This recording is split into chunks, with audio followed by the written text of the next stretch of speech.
আচ্ছা, সোনা দানা দামি গহনা এটা কি আমরা আগে জানতাম না? তাহলে এখন আমাদের টিকটকারদের থেকে জানতে হবে। আচ্ছা, সোনা দানা কি শুধু দামি বললে হবে? তাহলে আপনাদের মতো আপাকে দামি বলবে কে? আমি।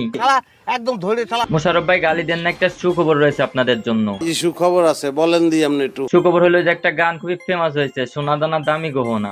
এইছে মানে হইতেছে ওই যে রিয়াজ আর শাবনূরের একটা গান আছে না, সোনা দানা দামি গহনা, ওইটা নাকি খুব হিট হয়েছে। মানে কি হেসেই উড়াই দিলেন? হ্যাঁ, আগে শুনবেন তো কাহিনীটা কি হয়েছে। আমি কিছু বুঝতেছি না। আচ্ছা বুঝাইতেছি, ওই যে রিয়াজ আর শাবনূর অভিনীত একটা ছবি আছে না, মাটির পুতুল, ওইটার মধ্যে একটা গান আছে, সোনা দানা দামি গহনা।